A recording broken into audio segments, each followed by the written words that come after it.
Hello my dear students and welcome back to my YouTube channel. आज हम करने वाले बेसिक कंसेप्ट्स का चार्ट फ्लो में क्या करने वाले रिवीजन करने वाले। और अगर आपने रेसिडेंशियल स्टेटस का नहीं देखा चार्ट फ्लो में हमने कैसे रिवाइज करा था विद इन 10 मिनट्स, सो उसका भी लिंक मैंने डिस्क्रिप्शन में डाल दिया, तो उसको भी जाकर आप चेकआउट कर लें। आज हम करने वाले बेसिक कंसेप्ट का। ठीक है, आखिर बेसिक कंसेप्ट के अंदर में आता है क्या हमारा, हम कौन सी बुक का रीड करें। ठीक है, जो हम स्टडी करें वो कौन सी हमारी बुक है, इनकम टैक्स। इनकम टैक्स, ठीक है, जो कि इनकम टैक्स है। ठीक है, तो यानी कि इनकम पे लगने वाला टैक्स। तो ये क्या हो गया आपका डायरेक्ट, दैट इज योर, जो आपका इनकम टैक्स होता है। इनकम टैक्स क्या होता है आपका, डायरेक्ट टैक्स होता है। इनकम टैक्स क्या होता है हमारा, डायरेक्ट डायरेक्ट टैक्स होता है। अगर मैं बोल दूं जीएसटी हो गया, ठीक है, कस्टम ड्यूटीज हो गया, ये चीज क्या होती है आपकी, इनडायरेक्ट टैक्स होती है। ठीक है, और इसके अंदर में अगर हम बात करते हैं कि गवर्नमेंट आपसे टैक्सेस को क्यों कलेक्ट करती है। ठीक है, क्यों कलेक्ट करती है, तो सबसे पहले की, ठीक है, किस लिए, सोशल वेलफेयर के लिए। सोशल वेलफेयर के लिए, सोशल वेलफेयर के लिए। ठीक है, और सेकेंड, हेल्थ केयर पे खर्च करने के लिए, हेल्थ केयर एंड इंफ्रास्ट्रक्चर के लिए, इंफ्रास्ट्रक्चर इंफ्रास्ट्रक्चर एंड एसेट्रा। ठीक है, और काफ़ी चीज़ें होगी जैसे कि हमारी सोशल वेलफेयर हो गया, हेल्थ केयर हो गया, इंफ्रास्ट्रक्चर हो गया। ठीक है, जितने भी हमारे वेलफेयर के लिए खर्च करती है गवर्नमेंट करती है। कौन करता है इन सबका एक्सपेंस, कौन करता है इन सब पे एक्सपेंस, कौन करती है हमारी गवर्नमेंट। गवर्नमेंट करती है, और ये गवर्नमेंट को ये पैसा कहाँ से मिलता है, यानी कि ये रिवेन्यू कहाँ से जनरेट होता है, ये जनरेट होता है हमारा टैक्स से। टैक्सेस से क्या होता है, हमें रिवेन्यू जनरेट होता है। जब वो रिवेन्यू आपको गवर्नमेंट को मिलता है तो गवर्नमेंट क्या करती है, उसे सोशल वेलफेयर करती है, हेल्थ केयर पे खर्च करते हैं, इंफ्रास्ट्रक्चर पे करती है। ऐसे हमारी जैसे कि एजुकेशन हो गया, एजुकेशन भी लिख सकते हो, एजुकेशन एजुकेशन। ठीक है, ऐसे काफ़ी चीज़ें हैं जिसके अंदर की गवर्नमेंट अपना रोल प्ले करती है, जिसमें कि आपको मतलब कि अपनी, जैसे कि सोशल वेलफेयर हो गया, हेल्थ केयर हो गया, इंफ्रास्ट्रक्चर हो गया, एजुकेशन हो गया। ठीक है, ऐसे बहुत सारे हैं, ठीक है, जहाँ से गवर्नमेंट को रिवेन्यू जनरेट कहाँ से होता है, टैक्सेस होता है। आखिर ये गवर्नमेंट को पावर किसने दिया है, क्या करने के लिए, टैक्स कलेक्ट करने के लिए। टैक्सेस कलेक्ट करने के लिए पावर किसने दी है। ठीक है, आखिर पावर किसने दी है, तो वो दी हमारी constitution, constitution of India. Constitution of India ने गवर्नमेंट को पावर दी है कि आप पब्लिक से इजीली आप जाके टैक्सेस को क्या कर सकते हो, कलेक्ट कर सकते हो। ठीक है, इसके बाद बात करते हैं, ठीक है, और कितने टाइप्स के टैक्स होते हैं। ठीक है, types of taxes, types of types of taxes, कितने टाइप्स के टैक्स होते हैं। ठीक है, टू टाइप्स टैक्सेस होते हैं, एक तो होता है हमारा डायरेक्ट टैक्स, एक होता है डायरेक्ट टैक्स, और दूसरा इनडायरेक्ट टैक्स। इनडायरेक्ट टैक्स, जो कि अभी आप स्टडी कर रहे हो वो कौन सा आप स्टडी कर रहे हो, वो कर रहे हो आप डायरेक्ट टैक्स। इसका एग्जाम्पल क्या हो जाएगा आपका, इनकम टैक्स, इनकम टैक्स। और इसका एग्जाम्पल क्या हो जाएगा आपका, इनडायरेक्ट टैक्स का, like GST, GST, custom duty, custom duty, etcetera. ठीक है, तो बट डायरेक्ट टैक्स में सिर्फ आपका एक ही एग्जांपल होता है, इनकम टैक्स। और इनडायरेक्ट टैक्स में आपके जैसे जीएसटी, कस्टम ड्यूटी, ठीक है, लाइक आप काफी सारे इसमें आ जाते हैं जो कि आपका इनडायरेक्ट टैक्स होता है। ठीक है, और इसमें ये किसके ऊपर लेवी होता है, लेवी किसके ऊपर होता है, ये हमारे इनकम के ऊपर लेवी होता है ये हमारा। ठीक है, किसके ऊपर होता है, इनकम के ऊपर लेवी होता है। और जो कि दूसरा है, ठीक है, दूसरा किस पे होता है, गुड्स एंड सर्विसेज के ऊपर क्या होता है, लेवी होता है। ये किस पे लेवी होता है, levy on goods and goods and services. ये गुड्स एंड सर्विसेज के ऊपर क्या होता है, लेवी होता है। एंड इनका अगर नेचर की बात करते हैं, ठीक है, तो नेचर कौन सा होता है हमारा, डायरेक्ट टैक्स का कौन सा नेचर होता है हमारा, progressive in nature, progressive progressive in nature. And जो कि इनडायरेक्ट टैक्स का क्या होता है हमारा नेचर, इनडायरेक्ट टैक्स का नेचर रिग्रेसिव होगा। ठीक है, रिग्रेसिव, रिग्रेसिव। और अगर हम शिफ्ट की बात करते हैं यानी कि बर्डन को, ठीक है, जब बर्डन को शिफ्ट कर सकते हैं तो उसकी बात करते हैं बर्डन। ठीक है, अगर डायरेक्ट टैक्स में बात करें तो बर्डन को शिफ्ट नहीं कर सकते हैं, तो नॉट शिफ्टेड, नॉट शिफ्टेड। तो बर्डन को हम शिफ्ट नहीं कर सकते हैं, और इनडायरेक्ट टैक्स में क्या कर सकते हैं, बर्डन को हम शिफ्ट कर सकते हैं, शिफ्टेड। ठीक है, तो ये थे आपके डायरेक्ट टैक्स और इनडायरेक्ट टैक्स के अंदर में जो कि आपका डिफरेंस पूछा जा सकता है क्वेश्चंस में। ठीक है, एंड इसके बाद आता है कॉन्स्टिट्यूशन वैलिडिटी ऑफ टैक्सेस। ठीक है, तो इसके अंदर भी आपके दो आर्टिकल्स आते हैं। ठीक है, किसके अंदर में, constitutional, constitutional, constitutional validity of, validity of, validity of taxes, taxes. इसके अंदर में भी आपके दो आर्टिकल्स आते हैं। ठीक है, फर्स्ट कौन सा आता है आपका, article number, article number 246, and second आता है 265। ठीक है, तो आपके दो आर्टिकल्स आते हैं।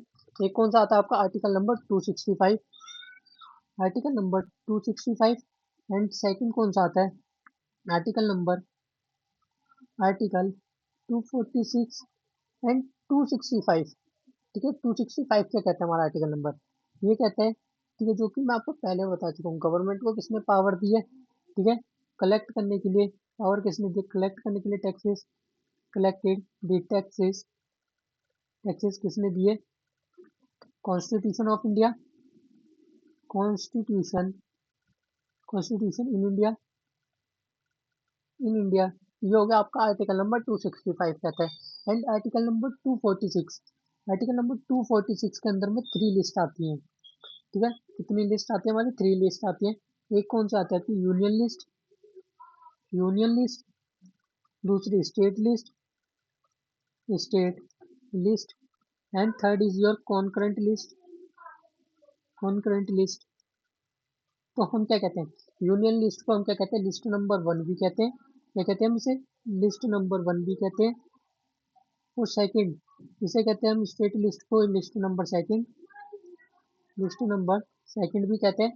और कॉन्करेंट लिस्ट को हम लिस्ट नंबर थर्ड भी कहते हैं, लिस्ट नंबर थर्ड भी कहते हैं। ठीक है, और लिस्ट नंबर वन, ठीक है, जो कि यूनियन लिस्ट के अंदर में किसके पास पावर है रूल्स एंड रेगुलेशंस मेक करने के लिए, सेंट्रल गवर्नमेंट के पास, सेंट्रल गवर्नमेंट के पास पावर है रूल्स एंड रेगुलेशंस को मेक करने के लिए। स्टेट लिस्ट के अंदर स्टेट गवर्नमेंट के पास है पावर्स रूल्स एंड रेगुलेशंस को मेक करने के लिए। एंड कॉन्करेंट लिस्ट में, ठीक है, कॉन्करेंट लिस्ट में किसके पास है, central, central and state government, and state government, यानी कि बोथ गवर्नमेंट के पास है पावर्स है रूल्स एंड रेगुलेशंस को मेक करने के लिए। ठीक है, तो ये था आपका article number 246 and article number 265। ठीक है, एंड इसके बाद बात करते हैं आपका एडमिनिस्ट्रेशन ऑफ टैक्स लॉज। ठीक है, तो सबसे पहले क्या आता है आपका, ministry of finance, ministry of finance के अंदर में एक चीज और होता है, department of revenue, department of revenue में दो पार्ट्स में और डिवाइडेड होता है। ठीक है, क्या लिखेंगे, administration, administration, administration of tax laws, of tax laws, tax laws. तो सबसे पहले क्या आता है, ठीक है, सबसे पहले क्या आता है हमारा, ministry of finance, ministry of finance, first आता है ministry of finance. Ministry of finance के अंदर में आता है हमारा department of revenue, department of revenue, of revenue. और डिपार्टमेंट ऑफ रेवेन्यू के अंदर भी दो आते हैं। ठीक है, एक कौन सा आता है, एक आता है आपका सीबीडीटी, एक होता है सीबीआईसी, यानी कि central board of, central board of, board of direct tax, direct tax, जिसको कि हम कहते हैं CBDT, CBDT. And second central board of, central board of indirect tax, indirect tax, जिसको कि कहते हैं सीबीआईसी, सीबीआईसी। ठीक है, तो ये हो गया आपका, सबसे पहले क्या था आपका, ministry of finance, ministry of finance के अंदर आता है आपका department of revenue, department of revenue के अंदर दो और आते हैं, central board of direct tax and second is your central board of indirect tax. इसके बाद आते हैं हमारे ठीक है, जो कि सीबीडीटी है। ठीक है, अब हमने स्टार्ट करा है तो सीबीडीटी को भी एक बार समझ लेते हैं, सीबीडीटी एंड सीबीआईसी को। ठीक है, फर्स्ट सीबीडीटी को समझते हैं। सीबीडीटी, सीबीडीटी किस में डील्स करता है? डील्स एंड किसको कलेक्ट कर सकता है? Collect only, only direct taxes, direct taxes. ठीक है, तो सीबीडीटी किस में डील्स करता है? ठीक है, डायरेक्ट टैक्सेस में, और किसको कलेक्ट कर सकता है? ओनली कलेक्टेड किसको कर सकता है? डायरेक्ट टैक्सेस में। एंड सीबीआईसी, सीबीआईसी किस में डील्स करता है? Indirect taxes. एंड किसको कलेक्टेड करता है? Collected indirect taxes, indirect taxes. CBIC किसको कलेक्ट कर सकता है? इनडायरेक्ट टैक्सेस को क्या कर सकता है? कलेक्ट कर सकता है। ठीक है, ऐसे ही हमारा जो सीबीआईसी है, ठीक है, सीबीआईसी किसको कर सकता है? इनडायरेक्ट टैक्सेस को। एंड सीबीडीटी डायरेक्ट टैक्सेस को कलेक्ट कर सकता है। ठीक है, एंड इसके बाद आता है आपका sources, sources, sources of income tax, sources of income, income tax in India, in India. आता है सोर्सेस, सोर्सेस के अंदर में कितने आते हैं? फर्स्ट आता है income tax act 1961, income tax act, act 1961। दूसरा finance act, the finance act, the finance act. उसके बाद थर्ड, थर्ड क्या होता है? थर्ड आता है हमारा income tax rules, income tax rules, tax rules 1962। उसके बाद आता है हमारा circular and notification, circular and notification, and notification, and notification. ठीक है, तो इनकम टैक्स एक्ट 1961 में क्या हम पढ़ते हैं? Provisions, provisions. आखिर हम कैसे, हाउ टू डिटरमाइन, कैसे हम डिटरमाइन करेंगे? ठीक है, टैक्स लायबिलिटी का एंड टोटल इनकम को, एंड जीटीआई यानी कि ग्रॉस टोटल इनकम को। How to determine, how to determine, determine GTI, total income. ठीक है, एसेट्रा। और फाइनेंस एक्ट, फाइनेंस एक्ट कैसे बनता है हमारा? मिनिस्ट्री ऑफ फाइनेंस, ठीक है, जो कि होता है finance minister, finance minister, finance minister क्या करता है? बिल को कहाँ करता है? बिल को प्रेजेंट करता है, प्रेजेंट करता है, प्रेजेंट करता है बोथ हाउसेस, बोथ हाउसेस। कौन कौन से बोथ हाउसेस है? पहली Lok Sabha and Rajya Sabha, Lok Sabha. And second Rajya Sabha, Rajya Sabha. अगर वहां से पास हो जाता है बोथ हाउसेस से, तो उसके बाद कहाँ जाता है? प्रेसिडेंट के पास, प्रेसिडेंट। तो प्रेसिडेंट अपना एसेंट दे देता है, तो क्या बन के रेडी हो जाता है हमारा? फाइनेंस एक्ट, फाइनेंस एक्ट बन के क्या हो जाता है हमारे पास? रेडी हो जाता है। ये हो गया आपका फाइनेंस एक्ट का। ठीक है, अब इसके बाद इनकम टैक्स रूल्स, रूल्स में क्या आता है आपका? जैसे कि रूल से पता चल रहा है क्या, ये हमारा रूल्स एंड रेगुलेशंस के बारे में बात करता है, रूल्स एंड रेगुलेशंस के बारे में बात करता है हमारा। ठीक है, इनकम टैक्स रूल्स। ठीक है, तो इसके अंदर में क्या आते हैं? ठीक है, अगर आप टाइमली, टाइमली अगर आईटीआर फाइल नहीं करोगे तो क्या आपके, आपके अगेंस्ट एक्शंस लिया जा सकता है। ठीक है, या फिर प्रिजनमेंट भी हो सकती है आपको। ठीक है, कितने तक, कितने मंथ्स या कितने ईयर्स तक की होगी। ठीक है, तो वो भी डिपेंड किस पे करता है आपका, जो कि आपका इनकम टैक्स रूल्स 1962 के अंदर में रिटर्न डाउन है। एंड इसके बाद सर्कुलर। ठीक है, सर्कुलर को कौन इशू करता है? पहले बात करते हैं सर्कुलर। ठीक है, सर्कुलर को कौन इशू करता है? सर्कुलर को कौन इशू करता है? सेंट्रल, सेंट्रल गवर्नमेंट क्या इशू करती है? सर्कुलर को सेंट्रल गवर्नमेंट इशू करती है। एंड ये किसके गाइडेंस में किया जाता है? ठीक है, किसकी गाइडेंस में किया जाता है? आपका ऑफिसर्स, ऑफिसर्स, ऑफिसर्स और एसईसी के गाइडेंस में किया जाता है, इससे इशू किया जाता है। एंड इसके बाद आता है आपका नोटिफिकेशन। ठीक है, इसके बाद क्या आता है आपका? Notification, notification. नोटिफिकेशन को कौन इशू करता है? Issued, issued, sorry C, circular को कौन करता है? हमारा सीबीडीटी करता है, सेंट्रल गवर्नमेंट नहीं करता है। सेंट्रल गवर्नमेंट इसको करता है, ये करता है हमारा सीबीडीटी, लिखेंगे सीबीडीटी। एंड नोटिफिकेशन को इशू करता है हमारा सेंट्रल गवर्नमेंट, ठीक है। नोटिफिकेशन को कौन इशू करता है? हमारा सेंट्रल गवर्नमेंट, सेंट्रल गवर्नमेंट, ठीक है। ये थे आपके सोर्सेज, ठीक है। आई होप आपको पूरे क्लियर होंगे सोर्सेज भी, ठीक है।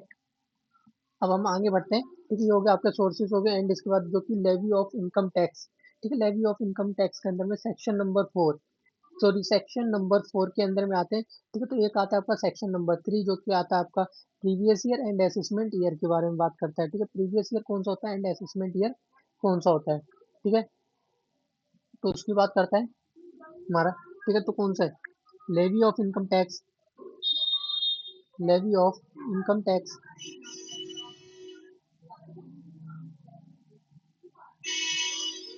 Levy of, levy of income, income tax, levy of income tax का क्या आता है आपका? सेक्शन नंबर 4, सेक्शन नंबर 4, ठीक है। तो सेक्शन नंबर 4 क्या कहता है हमारा? सेक्शन नंबर 4 क्या कहता है हमारा? जैसे कि आप कोई भी इनकम अगर आप अर्न करते हो, अर्न करते हो प्रीवियस ईयर में, प्रीवियस ईयर में, प्रीवियस ईयर में, बट जब आप टैक्स फाइल करोगे, ठीक है, टैक्स फाइल करोगे, टैक्स फाइलिंग, तो वो कब करोगे आप? असेसमेंट ईयर में, असेसमेंट ईयर में। ये कौन सा कहता है हमारा? सेक्शन नंबर 4 कहता है, ठीक है। इसके बाद जो कि हमने बात करा, ठीक है, प्रीवियस ईयर में कोई भी आप इनकम को अर्न करोगे, ठीक है, आप उसे कब फाइल करोगे? आप असेसमेंट ईयर के अंदर में क्या करोगे? आप टैक्स फाइलिंग करोगे, ठीक है। तो उसके बाद हम जो बात करते हैं, ठीक है, हमारा फाइनेंशियल ईयर कौन सा होता है, ठीक है। फाइनेंशियल ईयर कब स्टार्ट होता है एंड कब एंड होता है, ठीक है। फाइनेंशियल ईयर स्टार्ट कब होता है एंड एंड कब होता है, ठीक है। तो जल्दी से क्या करेंगे, कमेंट करके बताएंगे स्टार्ट कब होता है एंड कब होता है।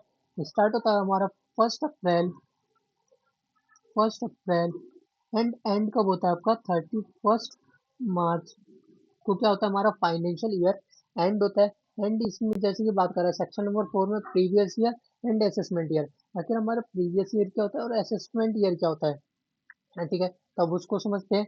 अब आता है हमारा previous year, previous year, previous year, that is your section number 3, section number 3, 3 के अंदर में जैसे कि आप कोई भी इनकम को अर्न करते हो, जिस ईयर में क्या करते हो? इनकम को अर्न करते हो, तो वो ईयर क्या हो जाएगा आपका?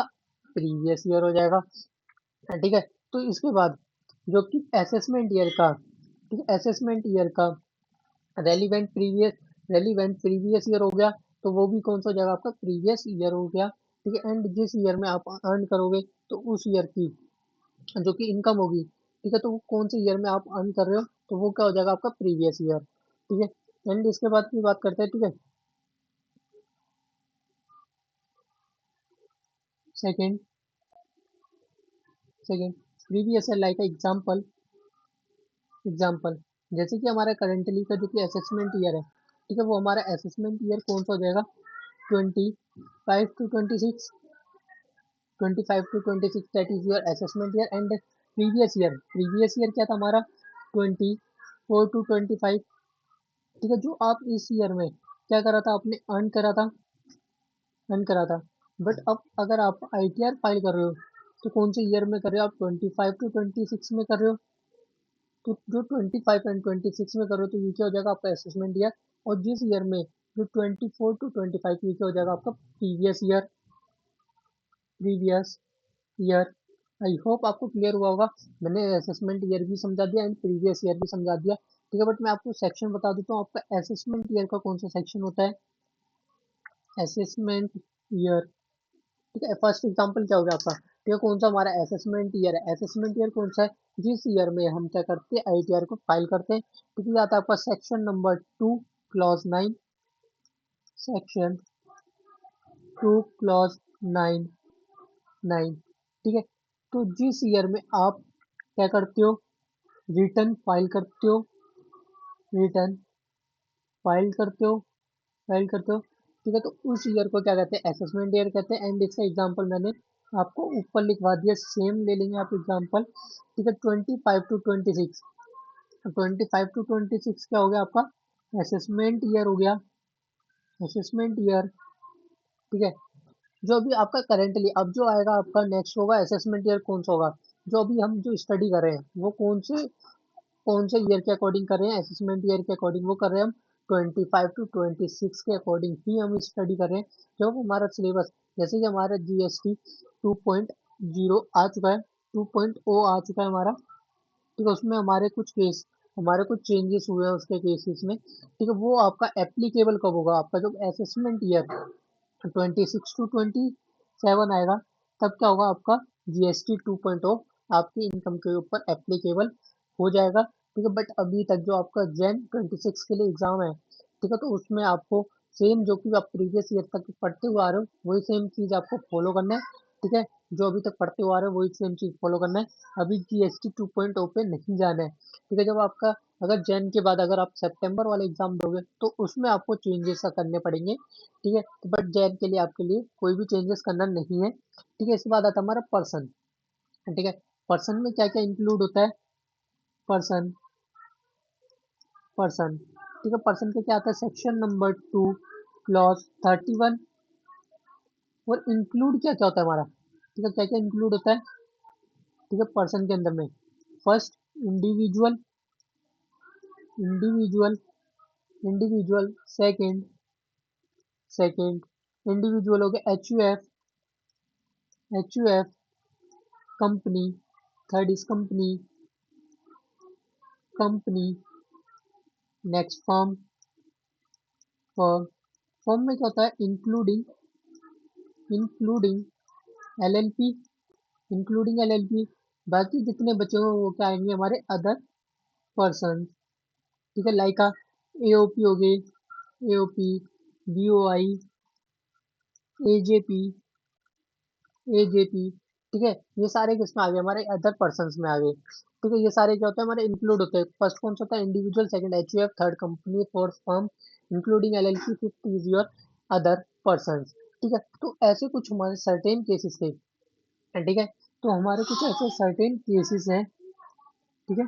कौन से केसेस हैं, जैसे कि हमने क्या बात करा है कि हम कोई भी इनकम को अर्न कब करते हैं, अर्न कब करते हैं हम प्रीवियस ईयर में क्या करते हैं, अर्न करते हैं, ठीक है। जब हम आईटीआर फाइल कब करते हैं हम असेसमेंट ईयर में, असेसमेंट ईयर में करते हैं, ठीक है। अर्न कब करते हैं हम प्रीवियस ईयर में, प्रीवियस ईयर में, ठीक है। फाइल कब करते हैं असेसमेंट ईयर में। बट हमारे कुछ ऐसे केसेस हैं जिस ईयर में आप इनकम को अर्न करोगे तो उस ईयर में ही आपको क्या करना पड़ेगा, आईटीआर को फाइल करना पड़ेगा, ठीक है। फर्स्ट आता है, फर्स्ट केस कौन सा आता है आपका, shipping business, shipping business, shipping business of non resident, non resident, resident, section 172, section 172 two, ठीक है। फर्स्ट केस आ गया, जिस केस में अगर आप शिपिंग कोई बिजनेस करते हो, अगर नॉन रेसिडेंट और शिपिंग बिजनेस करता है, ठीक है, तो उस केस में भी आपको क्या करना पड़ेगा, ठीक है। जिस ईयर में आप इनकम अर्न करोगे प्रीवियस ईयर में, लाइक आपने प्रीवियस ईयर में इनकम को अर्न करा है तो प्रीवियस ईयर में ही आपको आईटीआर को क्या करना पड़ेगा, फाइल करना पड़ेगा, ठीक है। एंड उसके बाद आता है person living India, person living India, person living India, अगर कोई पर्सन इंडिया को छोड़कर जा रहा है, क्या कहा, कोई पर्सन अगर इंडिया को छोड़कर जा रहा है तो उस केस में भी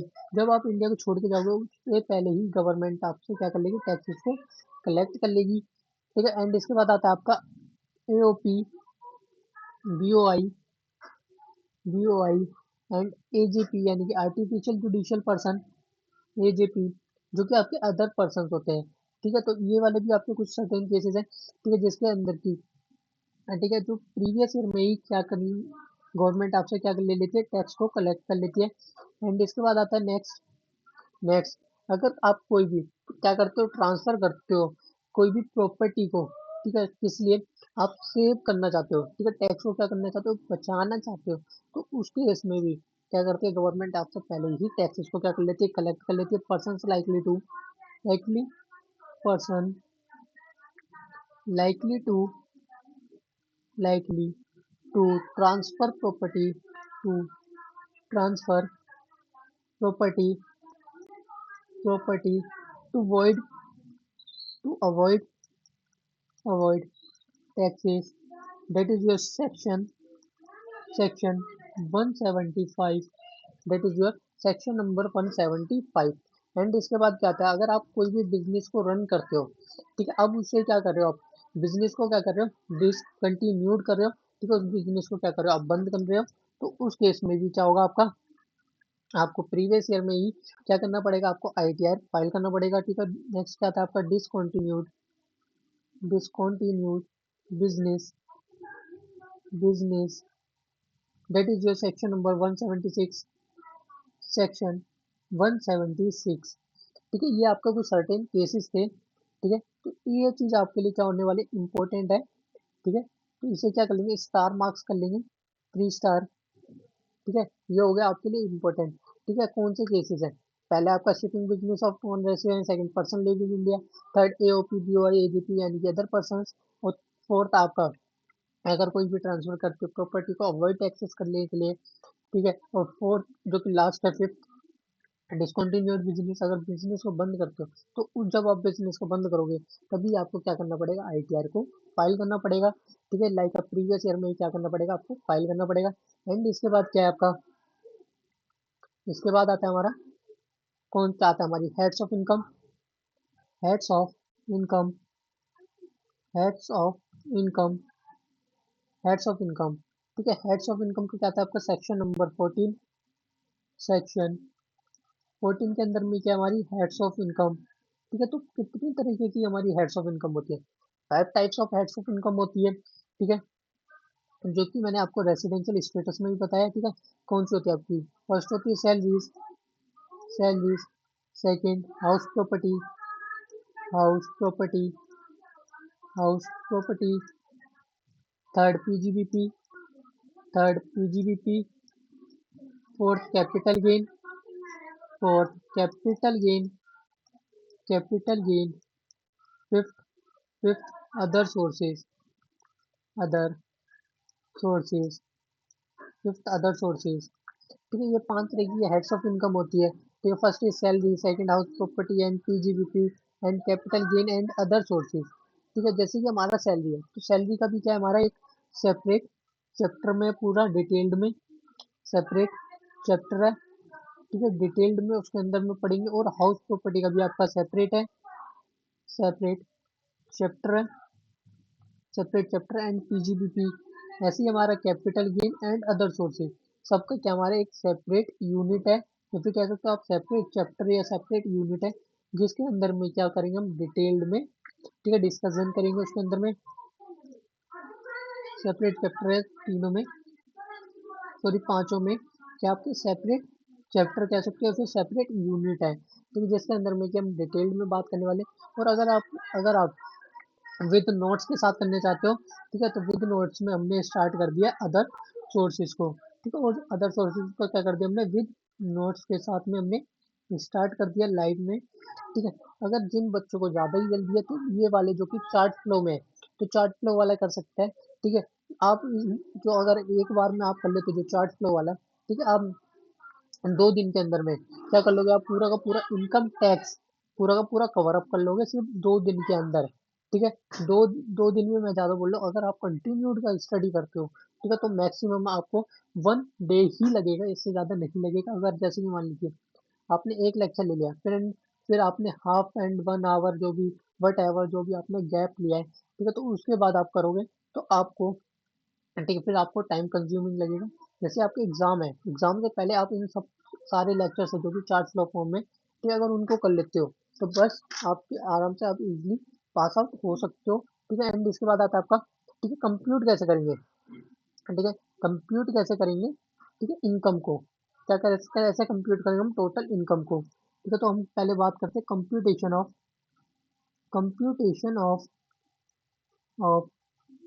टोटल इनकम, टोटल इनकम। और टोटल इनकम को कंप्यूट करने के लिए कुछ हमारे पास स्टेप भी होने चाहिए, ठीक है। हम आके कैसे कंप्यूट करेंगे, तो उसके लिए होने चाहिए यस है, बिल्कुल दिए गए। ठीक है, अगर हम कैसे कंप्यूट करेंगे, ठीक है, टोटल इनकम को, तो फर्स्ट स्टेप क्या आता है, स्टेप नंबर वन की फाइंड आउट करना कि पर्सन हमारा रेसिडेंट है या फिर नॉन रेसिडेंट है। ठीक है, और अगर पर्सन हमारा नॉन रेसिडेंट होता है तो एज क्या मानी जाती है, इररेलीवेंट मानी जाती है, और बेसिक अजम्पशन लिमिट क्या ली जाती है, 2,50,000। अगर रेसिडेंट है तो क्या चेक करोगे आप, एज भी क्या करोगे, चेक करोगे कि हमारे जो की इंडिविजुअल है, ठीक है, तो वो क्या हमारा, ठीक है, सीनियर सिटीजन है, ठीक है, सीनियर सिटीजन है या फिर वेरी सीनियर सिटीजन है, या फिर वेरी सीनियर सिटीजन है। वेरी सीनियर सिटीजन की ये चीज आप चेक करोगे, ठीक है, सीनियर सिटीजन है तो सीनियर सिटीजन के केस में बेसिक एजम्पशन लिमिट क्या आती है, 3 lakh, and very senior citizen के केस में, ठीक है, बेसिक एजम्पशन लिमिट क्या आती है, 5 लाख। ठीक है, step number third step number second step number second में क्या आती है, आपकी जो हेड्स ऑफ इनकम है, ठीक है, कितनी तरीके की हेड्स ऑफ इनकम है, हेड्स ऑफ इनकम, ठीक है, 5 हेड्स ऑफ इनकम है। कौन सी इनकम किसके अंदर में टैक्सेबल है, ठीक है, तो उन चीज को क्या करना है, आपको फाइंड आउट करना है, क्लासिफाइड करना है, एंड अगर उसको आप सम करोगे तो क्या आता है आपके पास, ठीक है, और उसके बाद भी, ठीक है, और चीजें अगर और चीज गिवन है क्वेश्चन में, ठीक है, तो उन चीजों का भी क्या करना पड़ेगा, आपको सम करना पड़ेगा। पहले कौन सा, आपकी salaries salaries second PGB, house property house property, third PGBP, third PGBP PGBP, fourth capital gain, fifth other sources. ठीक है, आपने ये चीज क्लासिफाइड कर ली, एंड इसके बाद आता है आपको स्टेप नंबर 3 में क्या करोगे, आपने जो भी इनकम क्या करी है, क्लबिंग हुई है आपकी इनकम, ठीक है, क्लबिंग ऑफ इनकम, ठीक है, आप उनको फाइंड आउट करोगे, जो आपकी इनकम क्लबिंग हुई है फिर उसे निकालोगे। फिर स्टेप नंबर 4, ठीक है, स्टेप नंबर 4 में क्या है, ठीक है, स्टेप नंबर 4 में क्या है, set of set of and carry forward carry forward and set of set of losses losses losses. यानी कहना क्या चाहता है, अगर आपका मान लीजिए कोई भी प्रीवियस ईयर में आपका कोई भी लॉस हुआ है, ठीक है, तो आप उसे क्या कर सकते हो, कैरी फॉरवर्ड कर सकते हो। ठीक है, एंड जो कि आपका नेक्स्ट प्रीवियस ईयर था, ठीक है, जो आपका प्रीवियस ईयर था नेक्स्ट, तो उसके अंदर में अगर आपका कोई लॉस हुआ है तो उस लॉस को क्या करोगे, सेट ऑफ करोगे। ठीक है, एंड इसके बाद स्टेप नंबर फाइव में जो आपके, ठीक है, स्टेप्स नंबर 2, 3 एंड 4 को क्या करोगे, अगर आप सम कर लेते हो, इसका अगर पूरा आप सम निकालोगे तो क्या निकल के आएगा, फिर आपका ग्रॉस टोटल इनकम, तो निकल के आएगा आपके पास ग्रॉस टोटल इनकम। एंड इसके बाद अगर क्वेश्चन में डिडक्शंस गिवन होते हैं स्टेप नंबर 6 ऐसा अगर डिडक्शन गिवन है, ठीक है, deduction under section under section 80C to 80U, अगर कोई डिडक्शन गिवन है उसे क्या कर दोगे आप, लेस कर दोगे। क्या कर दोगे, उसे लेस कर दोगे सिक्स स्टेप में। फिर सेवन्थ स्टेप में क्या निकल के आएगा आपके पास, इनकम टोटल इनकम। जब टोटल इनकम निकल के आएगी तब ही आप क्या कंप्यूट कर सकते हो, टैक्स लाइबिलिटी को भी क्या कर सकते हो, तभी कंप्यूट कर सकते हो। एंड इसके बाद मैं आपको स्लैब रेट लिखवा देता हूँ, ठीक है, स्लैब रेट के बाद इसे करेंगे बाइंड अप, एंड हो जाएगा इसी के साथ में हमारा ये चैप्टर कंप्लीट, बेसिक कंसेप्ट का भी। ठीक है, हम्म, इसी के साथ में हमारा बेसिक कंसेप्ट भी क्या हो जाएगा, फिर ओवर हो जाएगा। ठीक है, एंड पेज कहाँ पर ऐड हुआ है, आई थिंक सबसे ऊपर हुआ हुआ ऐड, वही नहीं है page, blank page, I think yes, हो चुके हैं। ठीक है, 2 पेजेस,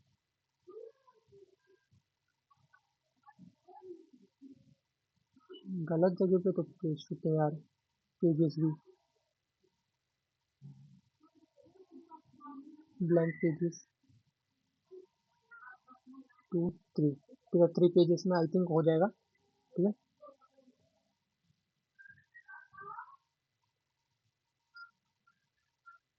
अब लिखेंगे एज अ, जैसे कि इंडिविजुअल के केस में, तो इंडिविजुअल के केस में बेसिक एजम्पशन लिमिट क्या होती है, एज पर स्लैब रेट। ठीक है, अगर सीनियर सिटीजन नहीं है, तो सीनियर सिटीजन नहीं है, ठीक है, किसके केस में बात करो, individual, individual,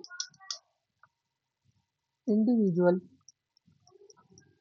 individual, H U F, H U F, B O I and A J P. ठीक है, तो अगर हमारे person other than, other than, other than, other than, other than senior citizen, other than senior citizen, senior citizen and very senior citizen, very senior citizen, I think, जैसे कि मैं कहना चाहता हूँ आपको, तो अगर सिंपल भाषा में बताऊं, जिस पर्सन की एज, एज, एज 60 ईयर से, ठीक है, क्या है, लेस देन है, लेस देन है, तब ये चीज क्या होगा, आपका एप्लीकेबल होगा।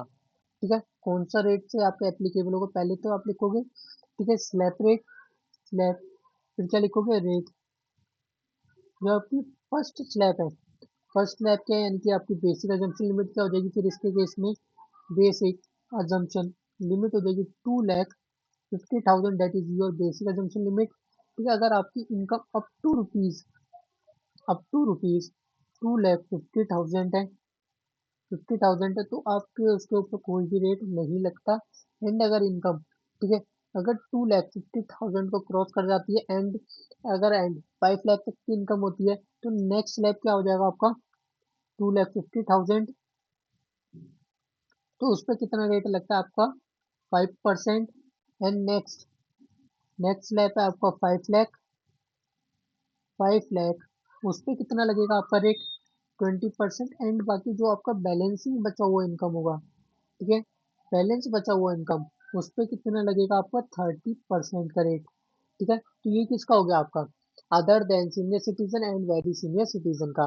ठीक है, आप इन स्लैब रेट को क्या करेंगे, याद रख लेंगे। एंड इसके बाद आता है आपका जो कि सीनियर सिटीजन का केस आता है। ठीक है, सीनियर सिटीजन, अब आएगा हमारा सीनियर सिटीजन का केस, सीनियर सिटीजन। अब सीनियर सिटीजन कैसे पता करेंगे, जिस पर्सन की एज 60 ईयर से अबव है, एंड लेस देन है, and less than, less than 80 years, less than 80 years, तो क्या हो जाएगा हमारा, जो जो कि पर्सन है वो क्या हो जाएगा, हमारा सीनियर सिटीजन हो जाएगा। ठीक है, तो सीनियर सिटीजन के केस में बेसिक अजम्पशन लिमिट क्या होती है हमारी, बेसिक अजम्पशन लिमिट होती है 3 लाख, 3 लाख, 3 लाख क्या होती है बेसिक अजम्पशन लिमिट। ठीक है, तो सीनियर सिटीजन के केस में होगी 3 लाख। एंड नेक्स्ट, ठीक है, जो कि आपके फर्स्ट आएगी, up to rupees, up to rupees 3 lakh, 3 lakh, and rate लगेगा आपका नील। एंड सेकंड, अगर नेक्स्ट स्लैब आएगा आपका, नेक्स्ट स्लैब 2 लाख, 2 लाख, तो उस पर लगेगा रेट आपका 5%, 5%। And next, next 5 lakh, next 5 lakh, 5 lakh पे लगेगा 20% का रेट, 20%। एंड बाकी जो बैलेंसिंग आएगा, बैलेंसिंग, उस पर कितना लगेगा, 30% का रेट। ठीक है, ये हो गया senior citizen and very senior citizen.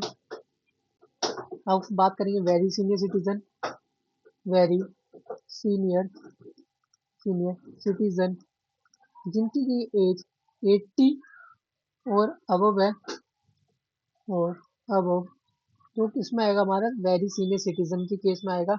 And very senior citizen के केस में जो कि बेसिक अजम्पशन लिमिट होती है, बेसिक अजम्पशन लिमिट होती है हमारी 5 लाख की, 5 लाख की assessment year, as per the assessment year 25 to 26। ठीक है, ये आपका as per the assessment year 25 to 26 का डाटा है। एंड जीएसटी 2.0 में हमारी चेंजेस हुए, बट जो कि आपका जैन एग्जाम है, जैन एग्जाम पे आपका assessment year 25 to 26 he applicable होता है। ठीक है, तो जो कि आपकी फर्स्ट फर्स्ट स्लैब क्या होगा आपका, first slab and rate, first slab क्या होगा आपका, अगर इनकम आपकी अप टू रुपीज 5 लाख है, 5 लाख है, as per the very senior citizen के केस में तो आपका लगेगा कोई भी रेट नहीं एप्लीकेबल होगा। एंड इसके बाद अगर नेक्स्ट जो कि आपकी नेक्स्ट इनकम अगर आपकी 5 लाख है, नेक्स्ट नेक्स्ट स्लैब पे आपका 5 लाख का, अगर 5 लाख का है तो उस पर कितना लगेगा आपका एप्लीकेबल होगा 20%। ठीक है। एंड उसके बाद जो नेक्स्ट है आपका जो क्यों आएगा आपका बैलेंसिंग, बैलेंसिंग बचा हुआ उस पर कितना लगेगा आपका 30% का rate as per the very senior citizen का केस। ठीक है। अब हम बात करते हैं, एक बार एक चीज देखिए आपने कभी गौर कराओ, जो हमने स्लैब रेट लिखे एंड जो कि रेट्स लिखे हैं, अगर हम वही चीज अगर वेरी सीनियर सिटीजन के केस में चेक करें तो वेरी सीनियर सिटीजन के केस में आपका 5% का रेट नहीं लग रहा है। तो इस चीज को याद रखेंगे, वेरी सीनियर सिटीजन के केस में 5% का रेट नहीं लगता है, और सीनियर सिटीजन के केस में 5% एप्लीकेबल होता है। एंड जो कि आपका इंडिविजुअल हो गया, जबकि नॉर्मल पर्सन हो गए, ना ही वो सीनियर सिटीजन के केस में आते हैं, ना ही वेरी सीनियर सिटीजन के केस में आते हैं। तो उनके लिए जो कि रेट होता है उसमें भी 5% एप्लीकेबल होता है। एंड अगर हम बात करते हैं, ठीक है, जो कि other than senior citizen and very senior citizen है, तो बेसिक एजम्पशन लिमिट क्या होगी 2,50,000। अगर सीनियर सिटीजन है तो बेसिक एजम्पशन लिमिट क्या होगी 3 लाख। अगर वेरी सीनियर सिटीजन है तो बेसिक एजम्पशन लिमिट क्या होगी आपकी 5 लाख। ठीक है। तो आई थिंक आपको पूरा क्लियर हुआ होगा। अब हम मिलेंगे नेक्स्ट वीडियो में जो कि आपका आएगा आईटीआर फाइलिंग को। तब तक के लिए take care, bye bye and जय हिंद। इसी तरीके से पढ़ते रहिए और प्यार बनाए रखना। और चैनल को सब्सक्राइब नहीं करा तो सब्सक्राइब करना, वीडियो को लाइक नहीं करा तो लाइक भी करें, एंड कमेंट करके बताएं कि आपको इससे कितना बेनिफिट हो रहा है। ठीक है। सो आई होप आपको पूरे क्लियर ही होंगे। ठीक है। और काफी बच्चों का क्या आया था, कमेंट्स आ रहे थे कि सर इसमें क्वेश्चंस भी आप प्रैक्टिस कराइए। अगर आपको क्वेश्चंस करने तो स्कैनर्स में भी मैंने आपको पूरे के पूरे स्कैनर सॉल्व करा रखे हैं। ठीक है। अगर हम कैसे क्वेश्चन को प्रैक्टिस करेंगे, एंड अगर वो भी नहीं देख रहे आप, ठीक है, तो इसमें तो आपको क्वेश्चंस में नहीं मिलेंगे। इसमें आपको सिर्फ क्या कराया जा रहा है, रिवाइज कराया जा रहा है चैप्टर को। वो भी आप कैसे आप 1 डे के अंदर में पूरा का पूरा, आप जैसे एग्जाम से एक दिन पहले अगर पढ़ते हो पूरा चार्ट फॉर्म में भी, ठीक है, तो आपका पूरा एक बार में क्या हो जाएगा, क्लियर हो जाएगा। ठीक है। पूरा क्रिस्टल क्लियर हो जाएगा। ठीक है। और उसके बाद आपको कोई भी पढ़ने की जरूरत नहीं है एग्जाम से पहले, अगर इनको भी पढ़ के चले जाते हो जो चार्ट फॉर्म में, ठीक है, विद नोट्स में। अगर नोट्स से पढ़ रहे हो, ठीक है, नोट्स तो आपके पास होंगे। ठीक है। और जिस बच्चे को जैसे ही ज्यादा जल्दी है, काफी बच्चों को मैसेज आ रहे थे सर कि वन शॉट में लाओ, सर वन शॉट में लाओ, तो मैं उनके लिए लेके आया हूँ ये चीज, ये कंटेंट मैं उन लोगों के लिए लेके आया हूँ जो कि जैसे कि एक दिन या फिर 2 दिन में क्या करना चाहते हैं, पूरा कवर अप करना चाहते हैं।